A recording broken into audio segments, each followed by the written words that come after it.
नमस्कार दोस्तों, आज हम आपको गीता जयंती के विशेष अवसर पर मोक्षदा एकादशी की कथा का श्रवण कराते हैं।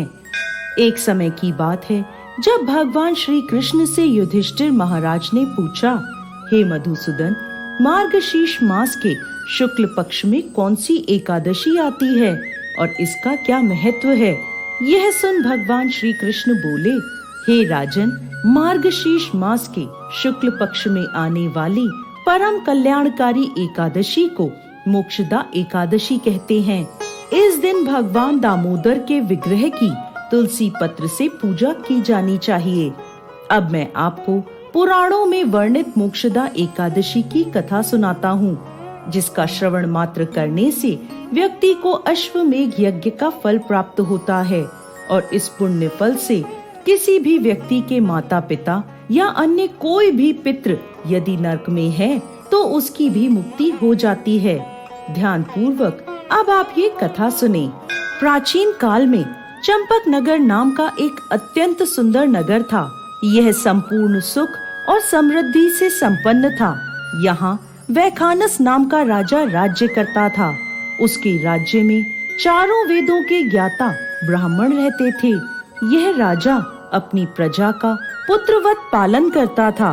एक बार रात्रि में राजा ने एक स्वप्न देखा कि उसके पिता नरक में हैं। उसे बड़ा आश्चर्य हुआ। प्रातः काल वो विद्वान ब्राह्मणों के पास गया और अपना स्वप्न सुनाने लगा और बोला, हे ब्राह्मण, मैंने अपने पिता को नरक में कष्ट उठाते देखा है। उन्होंने मुझसे कहा कि हे पुत्र, मैं नरक में पड़ा हूँ, यहाँ से तुम मुझे मुक्त कराओ।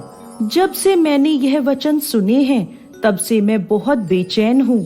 चित्त में बड़ी अशांति हो रही है। मुझे इस राज्य, धन, पुत्र, स्त्री, हाथी, घोड़े आदि में कुछ भी सुख प्राप्त नहीं हो रहा। मैं क्या करूँ? हे ब्राह्मण देवताओं, इस दुख के कारण मेरा सारा शरीर जल रहा है। अब आप कृपा करके कोई तप, दान, व्रत आदि ऐसा उपाय बताइए जिससे मेरे पिता को मुक्ति मिल जाए। ऐसे पुत्र का जीवन व्यर्थ है जो अपने माता पिता का उद्धार ना करा सके। एक उत्तम पुत्र जो अपने माता पिता तथा पूर्वजों का उद्धार कराता है वो 1000 मूर्ख पुत्रों से अच्छा है। जैसे एक चंद्रमा सारे जगत में प्रकाश कर देता है परंतु हजारों तारे नहीं कर सकते। राजा की यह बात सुनकर ब्राह्मण बोले, हे राजन, यहाँ पास ही भूत, भविष्य और वर्तमान के ज्ञाता पर्वत ऋषि का आश्रम है। आपकी समस्या का हल वो जरूर करेंगे। यह सुनकर राजा मुनि के आश्रम पर गया। उस आश्रम में अनेक शांत चित्त योगी और मुनि तपस्या कर रहे थे। उसी जगह पर्वत मुनि बैठे थे। राजा ने मुनि को प्रणाम किया। मुनि ने राजा से कुशल क्षेम के समाचार लिए। आगे राजा ने कहा, महाराज, आपकी कृपा से मेरे राज्य में सब कुशल मंगल है, लेकिन अकस्मात मेरा चित्त अत्यंत अशांत होने लगा है।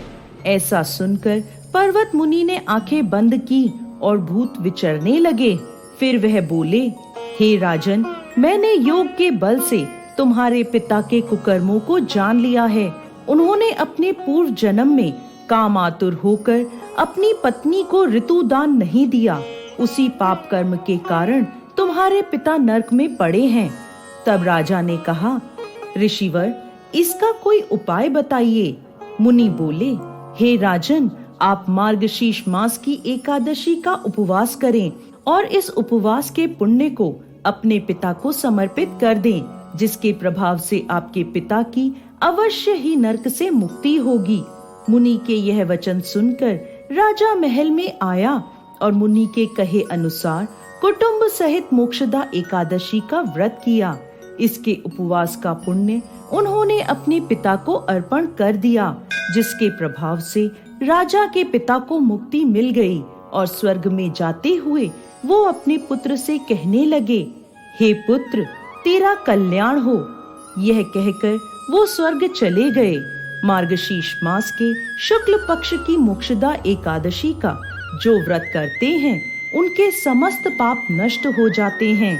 इस कथा को पढ़ने यह सुनने से वाजपेय यज्ञ का फल मिलता है। यह व्रत चिंतामणि के समान सब कामनाएं पूर्ण करने वाला तथा मोक्ष देने वाला है। गीता के महात्म्य में शंकराचार्य जी ने बताया है, यदि कोई व्यक्ति एक ही ईश्वर की पूजा करना चाहे तो वह देव की पुत्र श्री कृष्ण की करे, और यदि कोई व्यक्ति एक ही ग्रंथ पढ़ना चाहे तो वह श्री कृष्ण की भगवत गीता को पढ़ सकता है। जिस दिन यह भगवत गीता सुनाई गई थी वह दिन था मोक्षदा एकादशी का। इस दिन भगवान श्री कृष्ण ने अर्जुन को भगवत गीता का उपदेश प्रदान किया था। इस एकादशी के दिन को गीता जयंती के नाम से भी जाना जाता है। इस दिन का विशेष महत्व यह है कि इस दिन भगवत गीता ग्रंथ और संदेश का दान अधिक से अधिक लोगों को करना चाहिए। जय श्री हरि विष्णु।